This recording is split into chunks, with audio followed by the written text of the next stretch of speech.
سلام دوستان، امیدوارم حالتون خوب باشه. توی این ویدیو میخوایم راجع به نحوه آنرکنونگ دانشگاه ماینز رو بهتون توضیح بدم و چطوری میشه بعد اینکه آنرکنونگ کردید از کجا چطوری برای دانشگاه اپلای کنید. اول از همه حالا یه توضیحات همین سایت بدم. همین تو گوگل اگه سرچ کنید آنرکنونگ ماینز براتون میاره تو این همچین صفحه ای و اینجا یه سری توضیحات داده که حالا اینجا شو یکم توضیح بدم. وقتی که شما آنرکنونگ دو حالت داره، یا میتونید آنلاین بکنیش یا پستی. خب تو هر دو تا حالت هم حدود 6 الی 8 هفته طول میکشه. خب یعنی فرق خاصی نداره، هر دوتاشون 6 الی 8 هفته طول میکشن.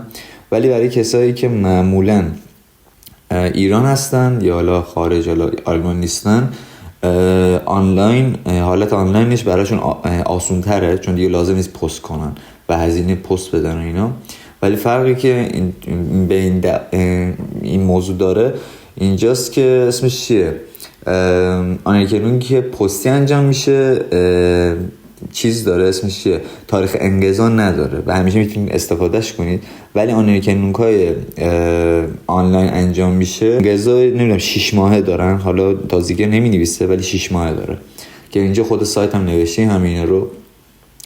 بعد علاوه بر این حالا اینجا اومده که نحوه آنرکنونگ رو تو 3 مرحله توضیح داده که اول از همه شما باید برای این یه هزینه 60 یورویی رو به حساب دانشگاه واریز کنید که اینجا اطلاعاتشون نوشته که 60 یورو واریز کنید به این حساب که دریافت کنندش دانشگاه ماینز، بعد کدوم بانک اشپارکاسه است، بعد سویفت کد چند و ایوان چند و هدف از واریزیتون اینجا می-نویسید. هنگام واریز تو فربندوتسوکتون می-نویسید فامیلیتون با تاریخ تولدتون به صورت کامل، مثلا ماه و روز و تاریخ سالش.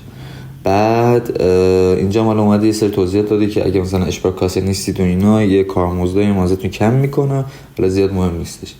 بعد تو مرحله دوم که اینجا اومده که گفته که این کارا رو میکنید و فلان و اینا، که حالا اینجا یکم دیگه توضیح میدم، یکم بریم پایینتر. و اینجا همون حرفیه که خودم میگفتم گفته که حالا اگه میخوای همون آنرکنونگ پستی بکنی که تا مدارک این آنرکنونگ مادام العمر بشه، دیگه تاریخ انقضا نداشته باشه، این کارا رو بکن که اینجا اومده توضیحش داده. اینهاش اینجا توضیح داده قشنگ. گفته که این فرمی که حالا قراره در ادامه بهتون نشون بدم، اون فرمو امضا میکنید و اسم و فامیلتون و تاریخ تولدتون رو مینویسید. بعد کپی از اون به همراه کپی های تایید شده یا همون به گلاویکت کپی از مدارکتون رو براشون پست میکنید. حالا به کجا پست میکنید؟ به این آدرسه: اشتیتیلند سرویس زولاس اینترنشنال یوهانس گوتنبرگ یونیورسیتت با این کد پستی. و این همین هزینه پست هم اگه آلمان باشید چیز خاصی نیستش، بر اساس مسافته، ولی حدود 7 یورو میشه، چیز خاصی نیست کلا. بعد اینجا اومده گفته که بعد اینکه آنرکنونگ کردید و اینا میتونید از سایت یوگوستین، همون سایتی که الان هستید، از بخش اسمش چیه، دوکومنتش، ماین دوکومنت، اونجا نشون میده هر وقت آپلود بشه. البته براتون ایمیل هم میاد قبلش. بعد اینجا اومده توضیح داده که برای اینکه این کارا رو بکنی باید کپی تایید شده داشته باشی اینا، بعد به چه زبونایی باید باشه، اوریجینال اشپراخه باشه. بعد علاوه بر اونم گفته مثلا 6 هفته طول میکشه و اینا. به خاطر همین وقتی که میخواید آنرکنونگ کنی، هر چه زودتر آنرکنونگ کنی به صلاح خودتونه، چه جوابش زودتر بیاد براتون. به خاطر همین همیشه میگن که 6 الی 8 هفته، 6 هفته میگن، ولی شما 8 هفته قبل اینکه ددلاین ماینز شروع بشه، کالجش، منظور برای اپلایش 8 هفته قبل اسمش چیه، شما آنرکنونگ رو انجام بدید تا اینکه 6 هفته طول بکشه. از اون موقع هم دیگه استرسشون نکشید. بعد اینجا هم که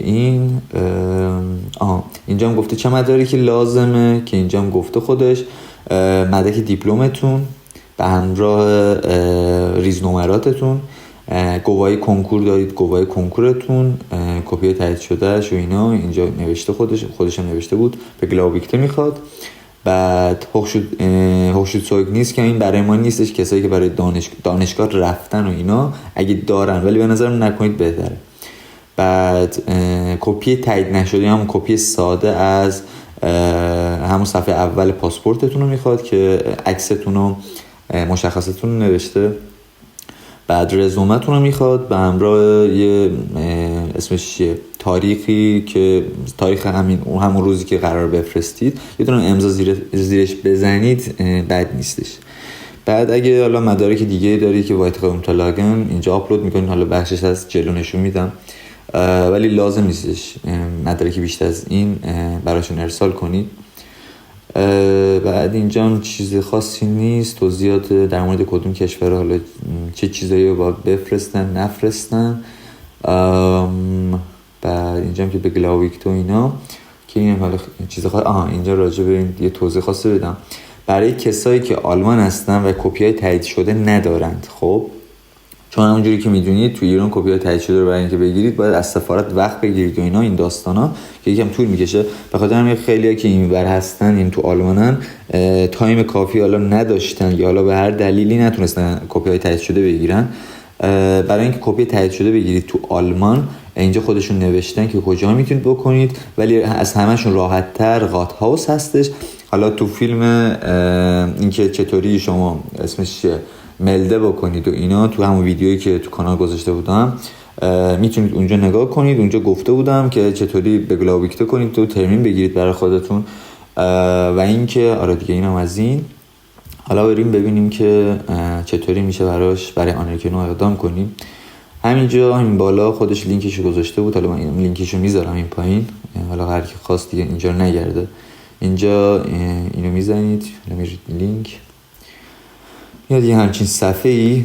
بعد توی همچین صفحه بوربون رجیستریرونگ، خب برای کسایی که حالا اکانت ندارن یا حالا هر چیز دیگه، اینجا میتونن اکانت گنریگن رو بزنن.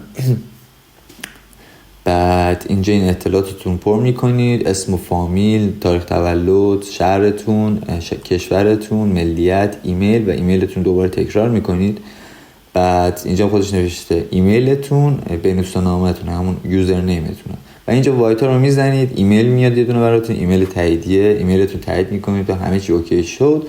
میایید این گوشه آملدن هستش، این گوشه سمت راست آملدن رو میزنید. بعد اومد این صفحه، تو این صفحه میرید بخش بوربونگ رجیستریرونگ. بعد تو این بخش میایید ماین بوربونگ سمت چپ. تو این بخش ماین بوربونگ اینجا حالا درخواستایی که دادم، حالا من دادم و نشون داره میده. حالا شما اگه خواستید بکنید این پایین این میشتودین آنگه با زوخن رو میزنید. بعد میاد یه همچی صفحه میاد پایین.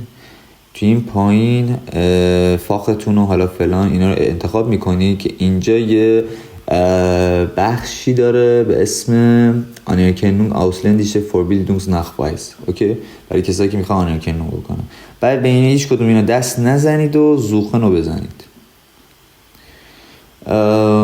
اومدی که این صفحه اینجا یه پایین یه چیز دیگه اضافه شد که اینجا خودش نوشته آنرکنونگ برای چی، کدوم ترم، وینتر زمستر مثلا 24 25 زولاسون فخای. حالا این زیاد مهم نیستش، اوکی. بعد اینجا بوربن یه دکمهش هست، اینو میزنید.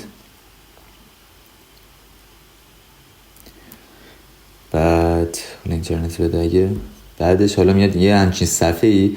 تو همچین صفحه شما اشتوین کلگ این دویچلاند رو میزنید. بعد اینجا خودش چند تا سوال اینو میپرسه، هاون Sie eine Stunde in Deutschland Besuch، اگه کالجی رفتید حالا نرفتید اینا رو پرش میکنید. مثلا ناین بهش کنید خب نرفتم هیچی، هاون Sie تا حالا FSP دادید که مثلا من ندادم، نه.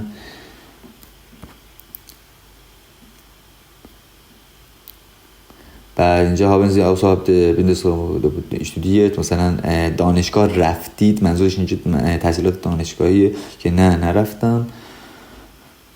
شما اگه رفتید یا میزنید و یه چیزای دیگه ازتون میخواد که کدوم دانشگاه رفتید، چه سالی، به مدت چی و چی رشته خوندی.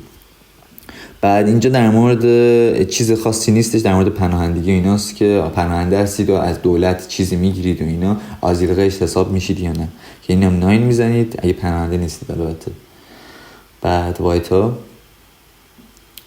بعد دوباره میاد یه همچین صفحه، اینجا مدارکتون رو باید آپلود بکنید. اینجا بنوتیکت داتن آپلود پاس، اینجا پاسپورتتون رو آپلود میکنید. اینجا هم خودش نوشته تو حالت پی دی اف باید آپلود کنید.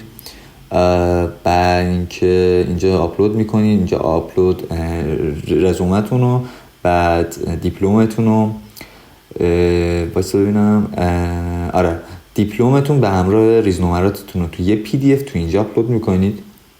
بعد اینجا همون سالمزناخوایز، همون 60 یورو که پرداخت کرده بودید، پی دی افش رو اینجا آپلود میکنید. بعد اینکه اینجا هم که اگه کنکور داده بودید همون بگلاویک کپیشو اینجا آپلود میکنید. بعد حالا اگه مدرک دیگه اضافه چیز دیگه داشتید این تو این زونز دیگه اضافه میکنید، ولی لازم نیستش حالا مدرک اضافی گفتم آپلود بکنید. بعد اینجا حالا بعدش رو نشون نمیده برای من چون که حالا من چیز آپلود نکردم. حالا بریم ببینم. آره نشون نمیده. بعد این دیگه همه چی تمومه. یه خلاصه از درخواستاتون و اطلاعاتی که وارد کردیدتون رو نشون میده براتون. بعد آخر سر یه دونه از اون صفحه آخرش که هستش یه دونه پرینت میگیرید، همینجا ببرون بازیش تو اگه بزنید حالا آخرش، حالا برای من میگم نشون نمیده اینجا مثلا آپلود بقایش و فلان و اینا. بعد اینجا اکلرون بعد این یه دونه حالتی بهتون نشون میده که اونجا نوشته میزنید پرینتش میکنید و همون گفتم صفحه اول که توضیح دادم براتون همینجا اینجا فرمولازش خواهیبن و اینا.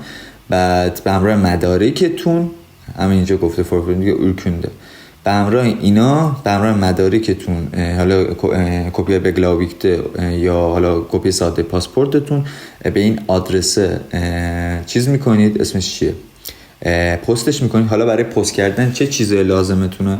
یک رزومه، دو کپی های بگلاویکت کپی یا کپی تایید شده دیپلم و ریزنمراتتون، کپی تایید شده گواهی کنکورتون. بعد اینکه اسمش چیه، همین سالمزناخوا از 60 یورویی که واریز کردید اونم پرینتش، زیرش یه دونه امضا بزنید و با تاریخ و اسم و فامیلتون. و اینکه همین اسمش چیه، همین آخرش که پر کردید این صفحه رو همین نشون دادم الان. اینجا هم آخرش که یه دونه پی دی افشو اینم کپی میگیرید و به همراه همین مدارک به این آدرسی که اینجا خودش زده پستش میکنید. تمام شد و رفت. بعد حالا 6 الی 8 هفته، حالا برای بعضی زودتر میاد، برای بعضی تا 8 هفته هم طول میکشه. به خاطر همین گفتم 8 هفته قبل اینکه ددلاین کالج ماینز برای اپلای شروع بشه براش اقدام بکنید. و اینکه اینم تموم شد. حالا میخواستم راجع به یه چیز دیگه هم توضیح بدم. بعد اینکه حالا اونم به موقعش توضیح میدم، ولی یه توضیح کلی اگه بخوام بدم، حالا اینجا من آملدم بکنم خودم بهتون نشون بدم. بعد اینکه آنرکنونگتون جوابش اومد و اینا، قشنگ میاد تو پورتال خودتون. حالا من الان لاگین شدم. بعد میاد اینجا بوربونگ اون تو رجیسترونگ. بعد اینجا میاد من بوربونگ. بعد اینکه میاد این پایان مثل همون روش آنرکنونگ که رفتیم. بعد میاد اینجا دیگه، اینجا فاخو اینجا یه چیزی به اسم اشتودین کلگ اضافه میشه. اوکی، حالا نمیدونم الان هستش یا نیستش. یه لحظه من نگاه کنم. اینها اشتودین کلگ ارگنزون zu verstehen. اوکی. بعد مثلا اینجا حالا این برای این نیستش، حالا این گزینش فرق میکنه، ولی اشتودین کلگ اضافه میشه موقعی که حالا ددلاین شروع بشه، چون در صورت عادی این باز نیستش اینجا.